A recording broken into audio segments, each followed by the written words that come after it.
Baiklah. Assalamualaikum warahmatullahi wabarakatuh.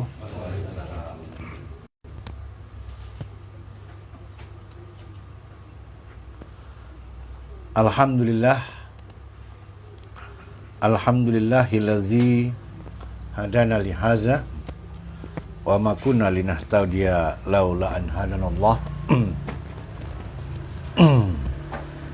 Wassalatu wassalamu ala nabi wa ala alihi wa sahbihi ajmain. Para hadirin yang dirahmati Allah, kembali pada malam ini kita dapat mengadakan kajian sebagaimana biasanya, ya, setiap Jumat malam kita buka Al-Quran ini untuk kita telaah isinya, kita pelajari, ya, kita pedomani untuk selanjutnya kita amalkan. Itulah tujuan kita di dalam membahas ayat-ayat Al-Quran yang selalu kita lakukan setiap Jumat malam. Nah, sebagaimana yang sebelumnya kita masih berbicara atau masih membahas, ya, dalam konteks surat Al-Isra atau surat Bani Israel, ya. Dan pada kesempatan yang lalu kita telah sampai pada ayat yang ke-32. Nah, para hadirin, tentunya sedikit banyaknya kita sudah mulai melihat, ya, arah yang coba digambarkan oleh surat ini, ya. Kita sudah mulai melihat tema sentral dari surat ini yang tidak dipahamkan kepada kita, ya. Dimana sejak awal saja surat ini sudah berbicara mengenai kerusakan Bani Israel. Sejak awal surat ini sudah berbicara tentang pokok-pokok daripada tugas-tugas, ya, tujuan-tujuan dari kehidupan manusia ini, ya, dengan diturunkannya kitab kepada mereka. Kepada Bani Israel Allah menjelaskan diturunkannya Taurat itu kepada mereka. Itu adalah untuk mengembalikan segala urusan mereka itu, ya, kepada ketentuan-ketentuan Allah. Agar dengan demikian, ya, mereka itu mentauhidkan Allah, tidak menyembah kepada selain Allah. Namun apa yang terjadi? Ya, orang-orang Bani Israel lebih memilih kehidupan dunia. Ya, bukannya mereka kemudian mengurus kehidupan akhirat mereka, ya, dengan cara memperjuangkan kehidupan dunia yang telah ditetapkan Allah bagi mereka, ya, karena akhirat ini nggak bisa dicapai kecuali dengan memperjuangkan kehidupan dunia yang telah ditetapkan oleh Allah. Bukan kehidupan dunia yang ditetapkan oleh hawa nafsu, ya, diri kita sendiri. Nah, inilah Bani Israel, ya. Bani Israel kemudian justru bukannya mereka, ya, melaksanakan isi kitab itu, mereka malah kemudian, ya, menumpuk-numpuk harta, mengumpulkan kekayaan, ya, sehingganya mereka kemudian, ya, menjadi manusia-manusia yang membuat kerusakan di muka bumi. Mereka peralat agama Allah ini, ya. Mereka jadikan syariat itu hanya sekedar simbol, ya. Tapi dari segi pelaksanaan, yang mereka laksanakan itu bukan agama Allah. Yang mereka laksanakan hanya agama yang berdasarkan pemikiran-pemikiran mereka belaka, ya. Nah, inilah kenyataannya. Kemudian kita pun diperingatkan oleh Allah agar jangan seperti Bani Israel. Dengan kitab Allah inilah kita kemudian menyusun diri kita, mengarahkan diri, membentuk diri, ya, sebagaimana maunya Al-Quran ini, ya, menata.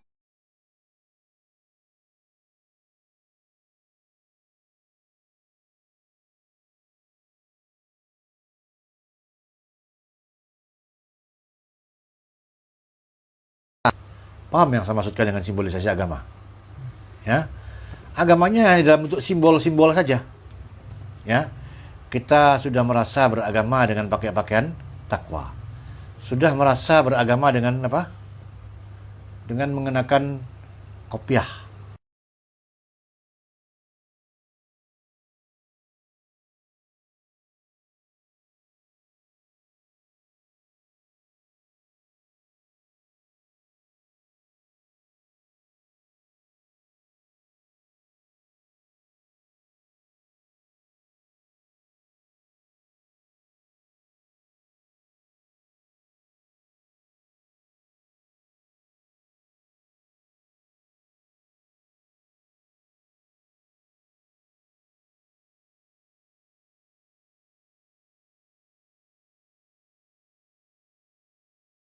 Nah, sudah bangga saja, ya. Kalau sudah beradat, sudah merasa ya beragama. Nah, ini dia, ya. Jadi jebakan-jebakan, ya. Konon kabarnya kalau di Minang itu, di Sumatera Barat itu adanya moto yang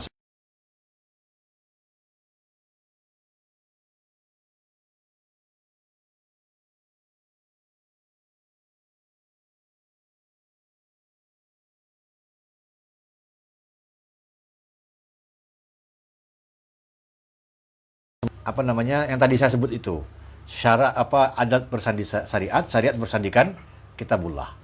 Syarat ya, syariat itu mengatakan, maka adat memakainya. Itu simbolnya. Lalu orang-orang merasa itu sudah menang, kaum agama sudah menang, padahal pada hakikatnya malah kalah. Kenapa? Karena yang ditinggikan adat, bukan lagi syariat. Nah, ini sesuatu yang hanya bisa ditatap oleh orang-orang yang mengerti tentang ya, tentang kitab Allah itu sendiri.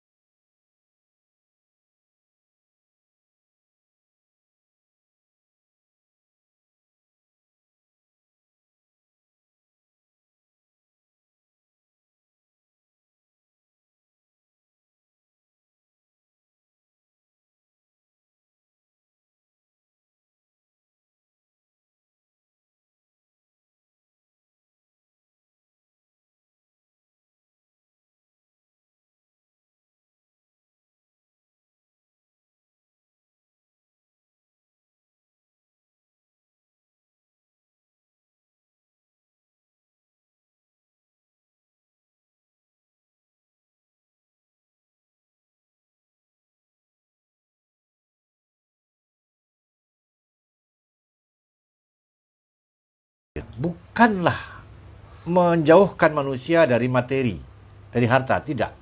Ya. Jadi materi itu kecenderungan manusia yang memang telah ditetapkan Allah. Manusia itu akan cenderung kepada materi. Ya. Islam bukan menghilangkan kecenderungan itu. Hanya Islam datang untuk apa? Mengatur kecenderungan itu agar ya selaras dengan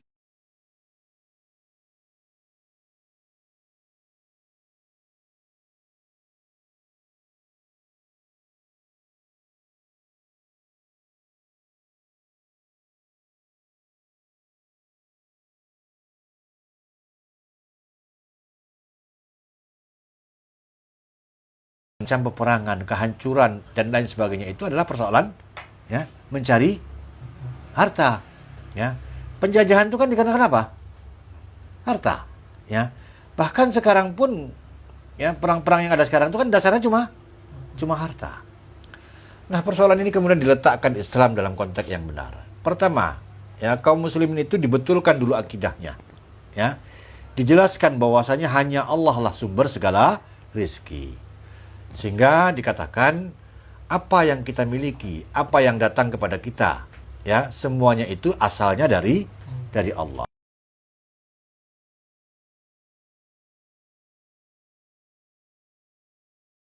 Allah itu mengatur rezeki kepada hambanya itu sangat apa?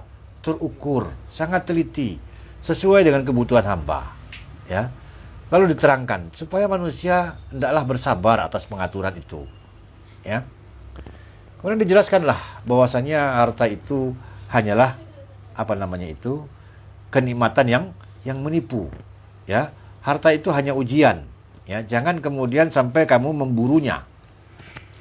Sampai kemudian dikatakan bahwasanya Kalau kita itu menginginkan kehidupan dunia, Allah akan beri kehidupan dunia itu, ya, sebatas yang Dia kehendaki kepada siapa yang Dia inginkan. Ya. Jadi, apa yang kita peroleh itu adalah apa yang dikehendaki Allah sebatas yang Dia tetapkan itu kepada siapa yang diinginkannya. Pada hakikatnya harta ini tidak pernah diusahakan oleh manusia. Hakikatnya ya. Walaupun dia nampak kita usahakan. Ya. Terkadang ya, cara-cara ya, sebab-sebab yang dibuat oleh manusia di dalam memperoleh harta memang mendatangkan hasil sebagaimana yang dia harapkan. Tapi tidak selalu begitu, karena terkadang tidak mendatangkan hasil. Ya. Jadi dengan demikian tidak ada kepastian ya dari sebab yang dibuat untuk memperoleh hasil dunia. Ya. Kalau semua usaha kerja kita selalu menghasilkan balasan duniawi, tentu tidak ada orang miskin. Iya kan? Tapi tidak demikian ternyata. Kadang hasil, kadang tidak. Apa yang telah kita perhitungkan, apa yang telah kita dengan cermat ya, apa yang kita jalankan dengan ini ya, dengan usaha yang sungguh-sungguh. Memang kadang-kadang itu ya mendatangkan hasil yang sesuai, tapi kadang-kadang tidak seperti yang kita harapkan. Jadi dalam kehidupan dunia ini tidak ada kepastian. Kenapa? Karena dia berkaitan dengan kehendak Allah. Ya, manusia mengusahakan sesuatu ya, tetapi tetap saja ya, dia baru akan wujud kalau apa? Kalau juga dikehendaki Allah. Wa matasa'una ila ayyasha Allah. Dan kamu tidak dapat memperoleh apa yang kamu kehendaki itu kecuali itu juga dikehendaki oleh Allah. Nah, ini jauh berbeda dengan akhirat. Ya, akhirat itu sesuatu yang Allah tidak ikut-ikut di dalam apa? Di dalam urusan sebab dan akibatnya. Maksudnya itu adalah betul-betul murni apa yang diusahakan oleh manusia. Dan di sana ada kepastian. Ya. Jadi, siapa yang berbuat baru dia memperoleh hasil. Siapa yang membuat sebab akan memperoleh akibat. Dan pasti ya, malah Nabi mengatakan Al-Quran mengatakan walaupun sebesar biji sawi. Maksudnya adalah urusan yang sangat kecil. Sehingga Nabi mencontohkannya, kalau kamu membuang duri di jalan, itu sudah sebab untuk akhirat. Kamu akan memperoleh hasilnya. Di dalam sebab akhirat itu, ya, sebab-sebab yang dibuat selalu mendatangkan akibat yang pasti.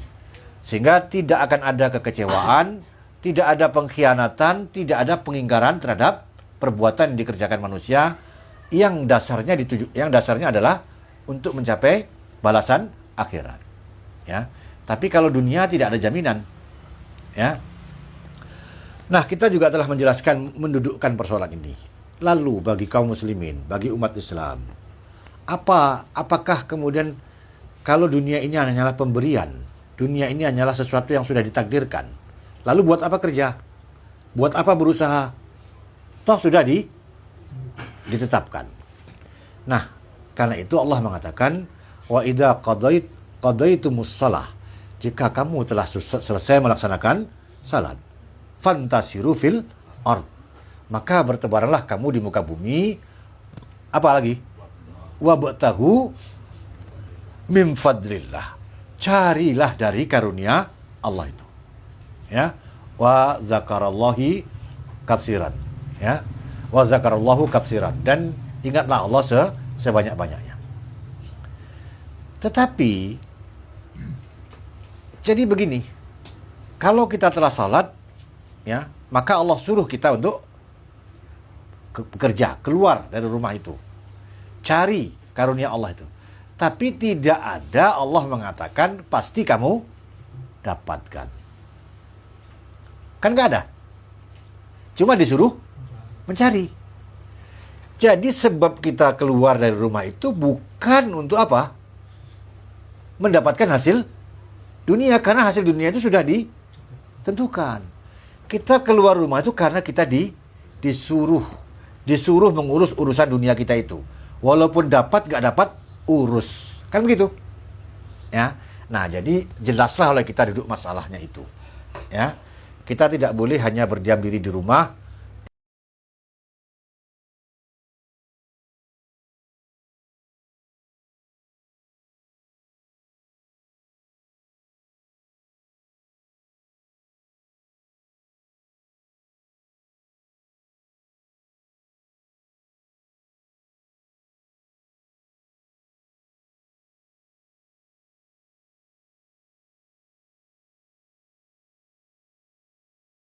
Iyahu.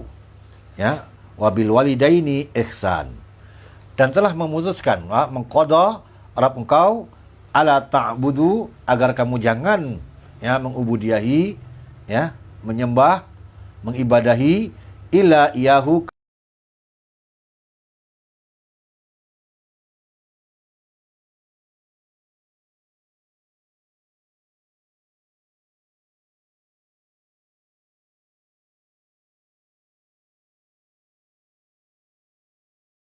kita berada dalam penyembahan kepada selain Allah.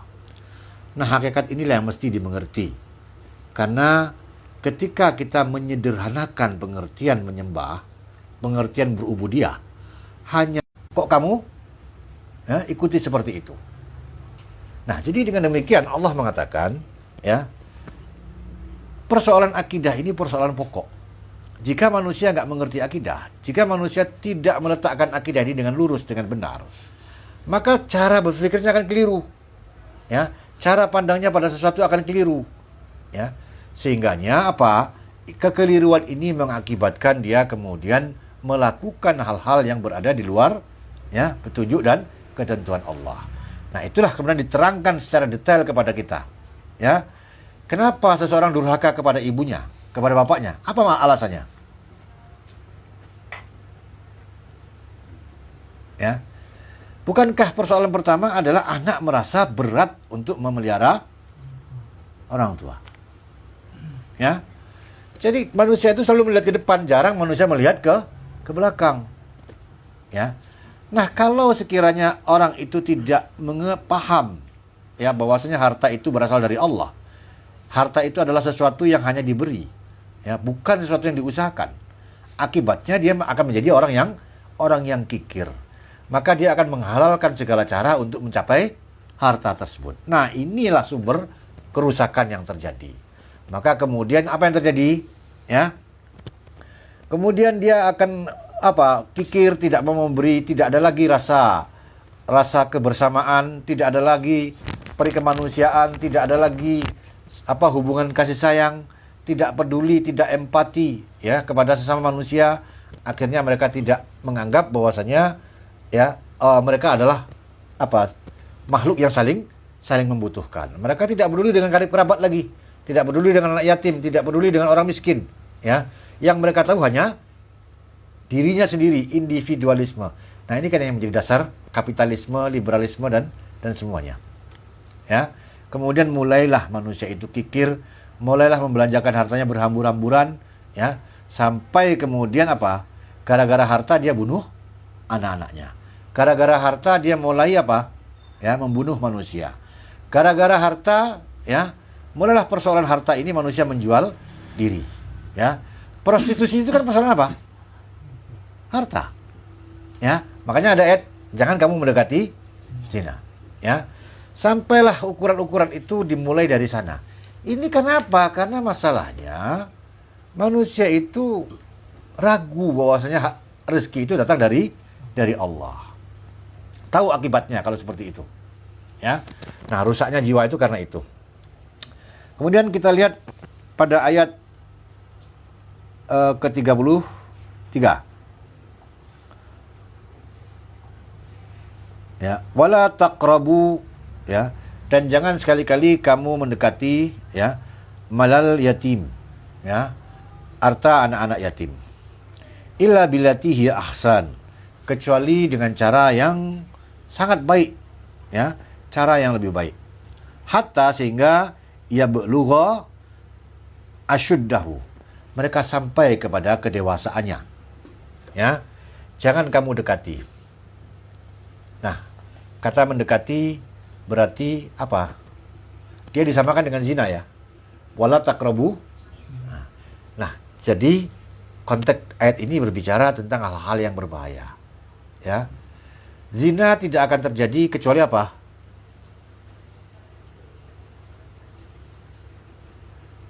Zina itu tidak akan terjadi kecuali apa? Kenapa?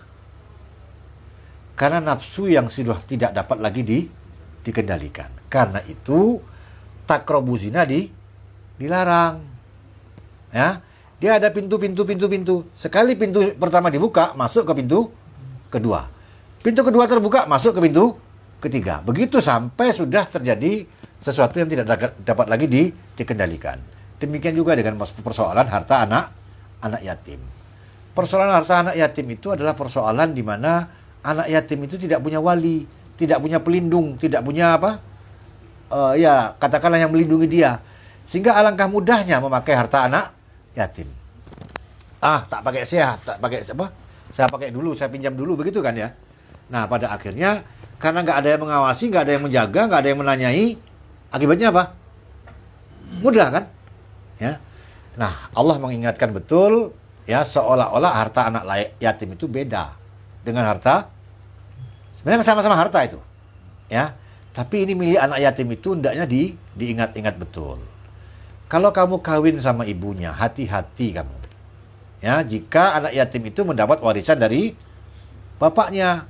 Kalau kemudian kamu menjadi bapak tirinya, ya, lalu harta mereka itu di bawah kendalimu, ya, perusahaan yang diwariskan bapaknya itu kemudian kamu yang pegang, hati-hati, pisahkan dengan harta ibunya, yang mungkin harta ibunya bisa kamu makan, tapi harta anaknya haram bagi kamu. Ya. Nah, peringatan ini diperingatkan Allah kepada kita, ya, bahwasanya agar pihak yang kemudian diberi amanah, ya, di dalam mengemban atau menjaga harta anak yatim, hendaklah apa? Ya, mereka betul-betul konsisten, ya, sehingga Allah mengatakan wa auful bil ahdi, penuhilah janji, innal ahda kana mas'ulan, sesungguhnya janji itu akan diminta pertanggungjawaban. Jadi maksudnya, ya, laksanakan amanah itu sebaik-baiknya, karena harta anak yatim tadi itu dipegang dengan janji. Terkadang bapaknya itu belum meninggal sudah pesan, ini saudaranya kah, temannya kah, atau siapa, kan sering dalam cerita seperti itu ya, tolong apa, ini harta ini jaga, pegangan, berikan kepada anakku ketika dewasa. Ini semua akan rusak sekiranya manusia itu sangat cenderung kepada harta. Nah, karena itulah, ya, pengertian-pengertian ini mesti terlebih dahulu kita, ya, pahami di dalam diri kita, ya, agar kita tidak menjadi orang-orang yang kemudian merusak kehidupan, ya, kemanusiaan ini. Kemudian Allah mengatakan, ya, wa auful kaila, dan sempurnakanlah, ya, takaran, sempurnakan takaran, ya. Idza kiltum, jika kamu menakar, sempurnakan ukuran jika kamu mengukur. Wazinu bil qistasil, ya, mustaqim, dan timbanglah, ya, dengan yang apa, ya, dengan adil, dengan yang kokoh, keadilan yang kokoh itu, ya. Nah, para hadirin, Allah mengatakan ibarat manusia ini kan selalu memperhitungkan segala sesuatu, betul, ya. Manusia akan menakar, mengukur, menimbang, ya. Nah, apa dasarnya? Ya, kita akan mengukur, manusia ini diukur dari apa? Ya, satu urusan ini diukur dengan apa? Nah, keadilan itu diukur dengan apa? Ya, maka manusia membuat neraca keadilan yang menurut manusia itu adil.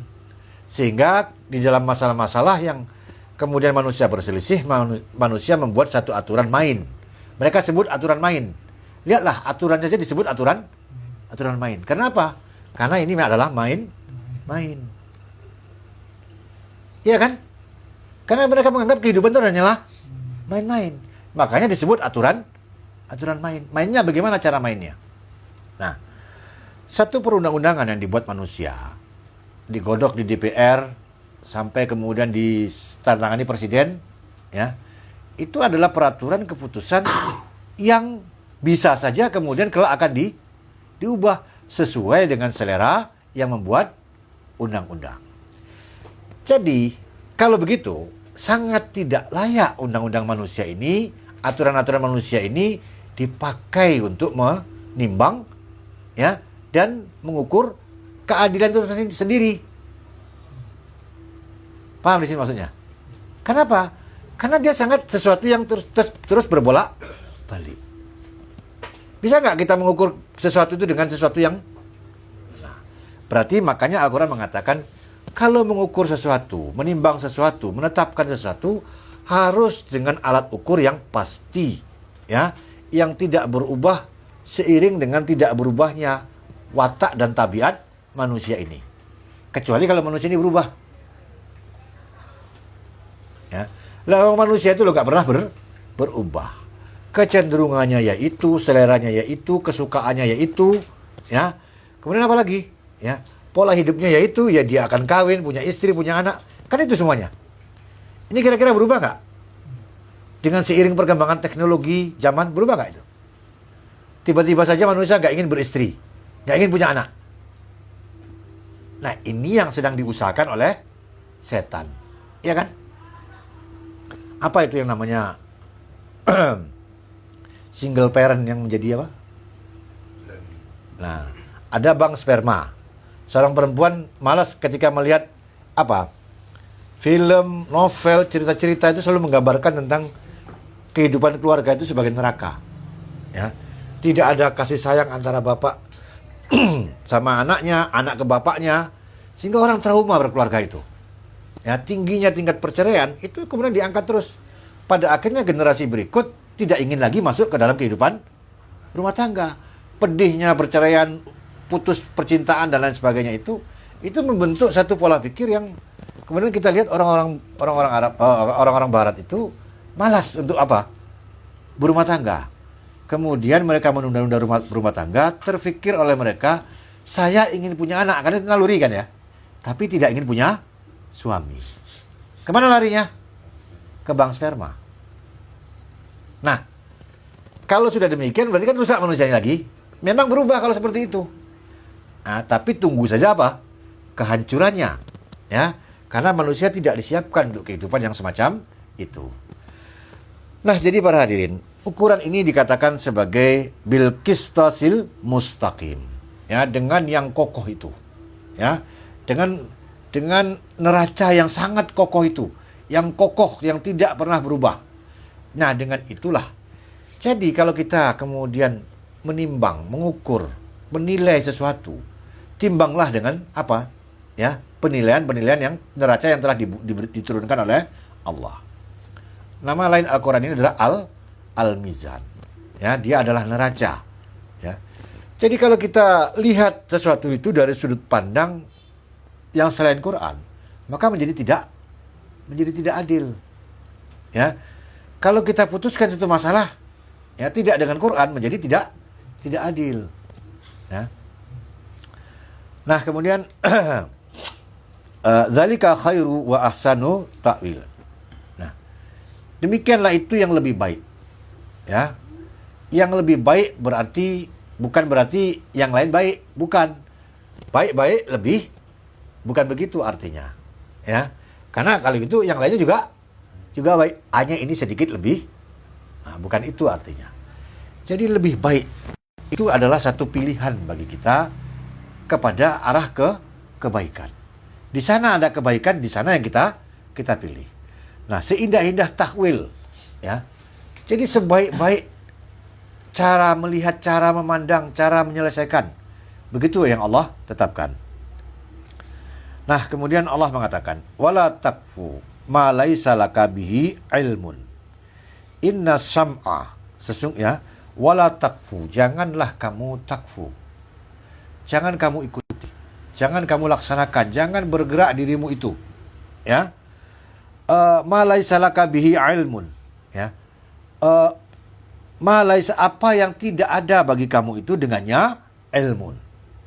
Inna sam'a wal basara wal fuada kullu ulaika kana anhu mas'ulan. Sesungguhnya pendengaran, penglihatan, ya, dan juga fuad, ya, mata hati, ya, hati itu kullu masing-masingnya ulaika dari mereka itu kana anhu adalah darinya, ya, mas'ulan. Dari Al-Qur'an ini akan diminta pertanggungjawaban. Apa maksudnya? Wala takfu ma laisa laka bihi ilmun. Ya, janganlah sekali-kali kamu mengikuti atau kamu melakukan sesuatu yang kamu tidak memiliki, bagimu itu adalah ilmu. Dengannya itu ilmu. Ilmu yang mana? Ini kalau nggak jelas nanti kita nanti orang sedikit bicara masalah ilmu. Kalau dasarnya ilmu, negara-negara maju lebih mengamalkan ayat ini. Kalau ilmu itu yang dimaksud adalah sains, ya. Sedangkan ilmu-ilmu yang dibuat oleh manusia itu ujungnya bisa benar, bisa salah, ya. Mungkinkah Allah mengarahkan kita kepada sesuatu yang bisa benar, bisa salah? Nah, berarti ilmu ini adalah satu pengertian tersendiri daripada kebenaran itu, ya. Karena ilmu itulah yang mengantarkan kita kepada kebenaran. Segala ilmu yang tidak membawa kepada kebenaran adalah bukan ilmu, ya. Ilmu macam apa yang kadang benar kadang salah.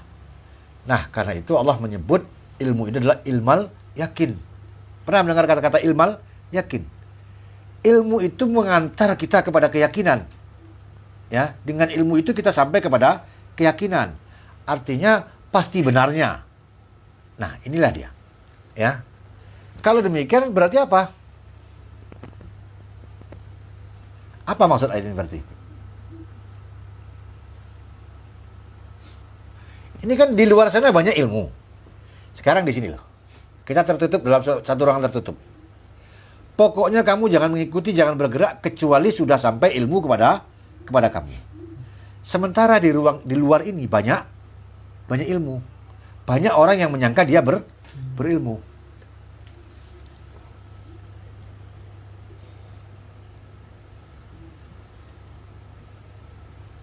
Apa itu maksudnya? Nah, Allah menyebut, ya, kita ini tidak boleh berbuat sesuatu, meletakkan sesuatu, ya, melaksanakan sesuatu, ya, kecuali Allah telah terangkan kepada kita hakikat tadi itu, ya, atau Allah suruh kita mengerjakannya. Itulah kelurusan di dalam bersikap dan berbuat. Jaminan kelurusan itu apa? Benarnya yang kita perbuat, ya. Karena itu kita sandarkan perbuatan semuanya itu dari pengarahan-pengarahan Allah saja. Jangan kamu itu orang begana, kita begana juga. Orang begini, kita begini juga, ya. Jangan apa yang dikerjakan orang kamu ikuti juga, ya. Kamu tidak diberi Allah kewajiban untuk mengikuti apa yang sedang diangkat oleh manusia. Itu adalah perbuatan yang bukan dasarnya adalah ilmu, ya. Manusia ini kan merasa berilmu, ya, maka mereka membuat petunjuk sendiri untuk dirinya sendiri, ya. Mereka membuat aturan untuk dirinya sendiri, membuat pola hidup untuk dirinya sendiri. Karena apa? Karena mereka merasa berilmu. Maka Allah menjelaskan, ya, kalau belum sampai Al-Quran ini kepada kamu, belum sampai ayat ini kepada kamu, jangan kamu berbuat sesuatu, ya. Allah menetapkan kepada kita supaya kita melaksanakan sesuatu itu, ya, sebagaimana yang Dia wahyukan. Jangan bentuk kehidupanmu itu kecuali berdasarkan atas apa? Atas wahyu. Karena apa? Allah mengatakan, kamu itu diberi Allah perangkat. Perangkat apa? Mata, telinga, dan hati itu untuk apa? Agar kamu mencapai atau menggapai ilmu itu sendiri, ya. Jadi ilmu itu adalah sesuatu yang dapat kamu capai dengan kamu memfungsikan apa yang telah diberikan Allah kepada kamu. Paham di sini? Ya. Jadi guna mata apa? Guna telinga apa? Guna hati apa? Semuanya itu adalah untuk merespon apa yang telah diturunkan Allah. Nggak bisa manusia itu mengatakan dia tidak tahu apa yang diturunkan Allah. Tidak tahu apa yang diwajibkan Allah kepada dia. Sementara dia telah dibekali Allah dengan mata, telinga, dan hati. Kok bisa kamu nggak tahu apa yang diturunkan Allah dalam Al-Quran? Ya, kecuali memang semua perangkat itu tidak kamu arahkan ke sana. Nah, kalau semua tidak diarahkan, tentu nggak tahu kamu semuanya. Nah, jadi dengan demikian Allah hendak menjelaskan kepada kita, ya, semua manusia itu harus betul-betul mendayagunakan ya perangkat tadi itu untuk menggapai ilmu, agar mereka itu tahu petunjuk Allah, agar mereka itu tahu apa yang ditugaskan oleh Allah kepada mereka. Ya. Nah, jangan kamu ikut-ikutan orang bikin partai, kita bikin partai. Ya, orang bikin apa namanya? Organisasi, kita bikin organisasi. Ya. Pokoknya semua serba mengikut orang. Nah, kemudian Allah mengatakan,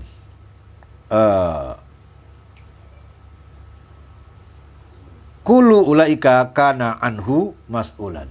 Ya.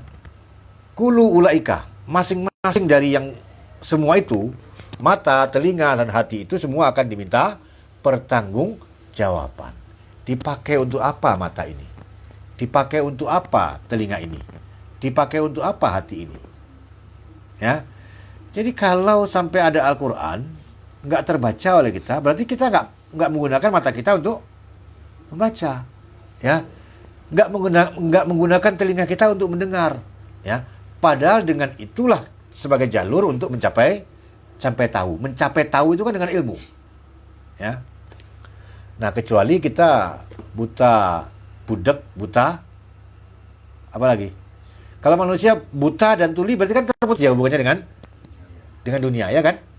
Orang nggak bisa ngomong sama dia nggak bisa mengungkapkan. Kenapa? Ya karena budak dan buta. Ya. Kemudian Allah mengatakan, wala tamsi fil ardi ya marohan. Kemudian janganlah kamu itu berjalan di muka bumi marohan.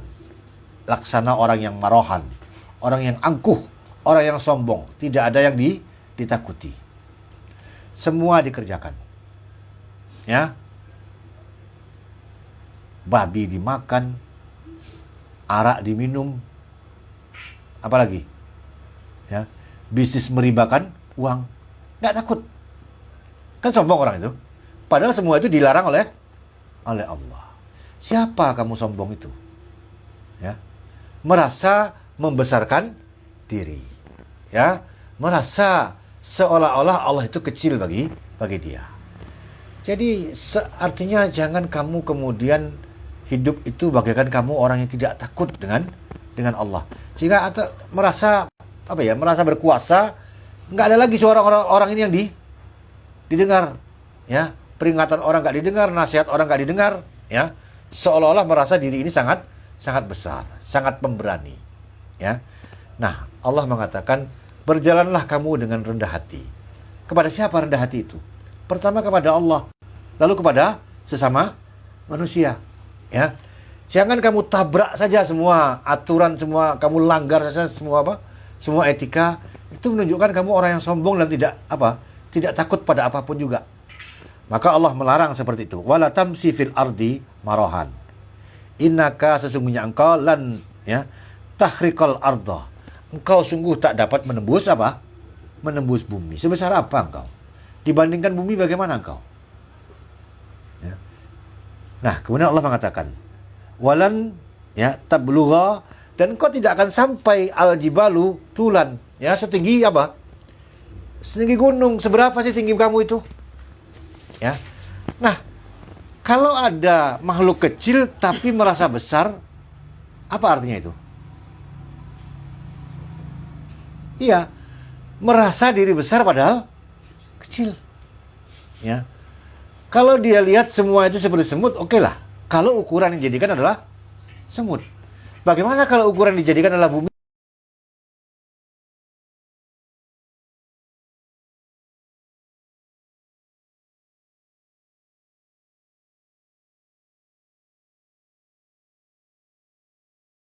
kita dalam hidup ini betul-betul merendahkan diri, ya, merendahkan diri, ya, kita taati aturan Allah, kita taati aturan yang dibuat oleh masyarakat, oleh manusia, ya. Kenapa?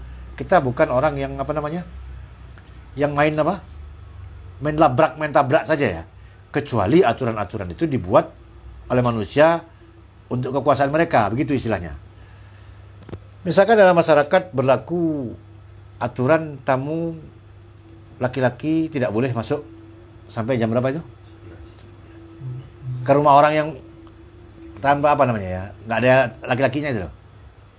Bertamu itu kan, jam 9, di luar 9 nggak boleh. Artinya kalau bukan saudara nggak boleh nginap. Tapi karena kita pemberani, kita preman, siapa yang melarang saya? Nah, ini namanya seperti itu tuh, namanya sombong, ya. Jadi jadi aturan itu kan dibuat atas dasar kesepakatan untuk apa? Untuk kebaikan. Kita tabrak saja karena kita apa? Ya, karena kita merasa pemberani. Nah, bagaimana dengan aturan Allah? Nah, itu maksudnya. Jadi jangan kamu hidup itu seperti orang yang nggak takut pada siapapun juga, ya.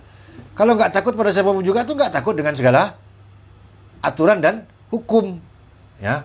Nah, kalau itu adalah aturan dan hukum Allah, bagaimana kira-kira? Nah, jadi dengan demikian Allah mengatakan, ya, melarang kita itu untuk menjadi orang seperti itu, sebab kamu itu tidak akan pernah bisa menembus bumi. Bumi ini, ya, galilah bumi ini. Semakin kamu udah gali ke dalam, semakin ketemu apa?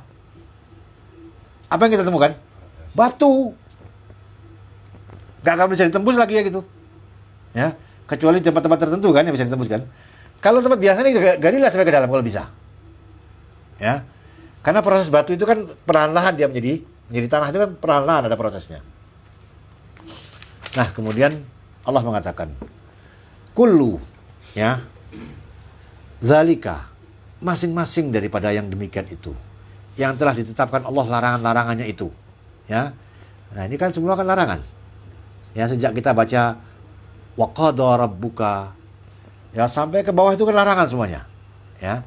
Larangan itu semuanya mesti disikapi dengan takwa, ya. Beda, ya, antara larangan dengan perintah. Dalam penyikapannya agak beda. Walaupun sebenarnya kan larangan itu juga perintah. Kalau perintah, kita bertemu dengan kaidah batas kemampuan diri. Kalau dia sifatnya perintah. Tapi kalau larangan gimana? Nggak ada. Walaupun diri kita hancur karenanya. Itu sifat larangan. Kalau perintah, pergi haji, bagaimana? Yang mampu. Ya. Tapi kalau larangan, nah, nggak bisa. Artinya harus dilaksanakan. Jadi artinya kalau perintah itu, kita kerahkan segala potensi diri untuk melaksanakannya. Kalau perintah itu, segala potensi diri. Tentu potensi diri kan ada batasnya, ya kan, ya. Tapi kalau larangan harus langsung dihentikan walaupun kita fatal akibatnya itu. Itu kalau larangan, sikapnya seperti itu. Ya. Kullu zalika kana sayuhu. Ya. Masing-masing dari demikian semua itu, ya, kana sayuhu, ya, adalah telah menjadi satu kejahatan, satu keburukan. Inda rabbikal makruhan, ya, di sisi Rabbmu sebagai sesuatu yang dibenci. Nah, ini perhatikan ini surah Al-Isra ini yang dari ayat ini. Jadi yang diterangkan Allah itu jangan sekali-sekali dikerjakan. Itu sesuatu yang dibenci oleh Allah. Bagaimana kita mengerjakan sesuatu yang dibenci? Jadi kalau ingin kita mencari ridha Allah, ingin Allah itu peduli kepada kita, ya, ingin mencari perhatian Allah, nah jangan kerjakan yang dibencinya. Jelaskan itu, ya. Zalika, ya, yang demikian itu, mimma dari apa-apa, auha, ya, yang kami wahyukan ilaika kepada engkau, Rabbuka, yang diwahyukan kepada engkau oleh Rabb engkau, minal hikmah, dari hikmah itu, ya. Yang demikian itu dari apa yang kami wahyukan kepada engkau oleh Rabb engkau. Ingat, berarti yang tadi itu apa?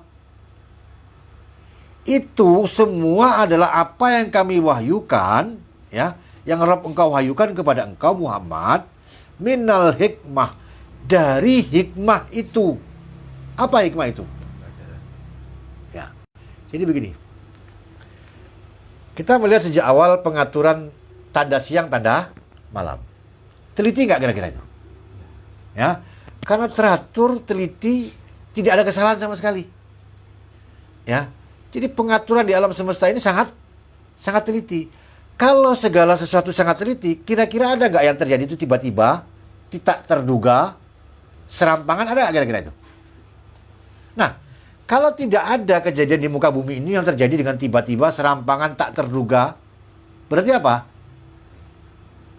Berarti segala sesuatu kalau tidak terjadi itu berarti pengaturan semua itu terjadi atas dasar pengaturan-pengaturan Allah. Nah, kalau tidak ada yang tiba-tiba dan lain sebagainya, berarti tiap-tiap sesuatu diatur oleh Allah. Kalau tiap-tiap sesuatu diatur oleh Allah, berarti pada tiap-tiap sesuatu ada apa? Ada hikmah. Ya. Berarti itu bahagian dari pengaturan Allah. Paham maksudnya sini? Ya, apa itu hikmah? Ya. Ya, jadi dengan demikian kita melihat tiap-tiap sesuatu itu diatur oleh Allah. Berarti di balik itu ada hikmah. Ya. Wala taj'al ma'allahi ilahan akhar. Karena itu, jangan sekali-kali kamu mengadakan bersama Allah itu ilah yang lain. Ya. Kenapa? Nggak ada ilah yang lain itu, cuma Allah yang mengatur. Maka jangan kamu jadikan ya dirimu itu menyembah ilah yang lain. Ya. Fatulqa, maka akan dilemparkan kamu fil jahannam, ke dalam jahannam, maluman madhuran, sebagai orang yang dihinakan, dicela, ya, orang-orang yang apa istilahnya itu, ya, nah orang-orang yang dicampakkan. Jadi Allah sudah peringatkan, kalau kamu sudah tahu di setiap pengaturan Allah itu ada hikmah, jangan kamu tabrak pengaturan Allah itu. Ya, kalau kamu tabrak, berarti kamu punya Tuhan lain selain Allah. Kalau itu sampai terjadi, kamu akan dilemparkan Allah ke dalam jahanam. Ya. Maluman madhuran, ini adalah predikat. Ya. Ini gelar yang ditetapkan Allah kepada orang-orang yang membuat kerusakan di muka bumi ini. Ya.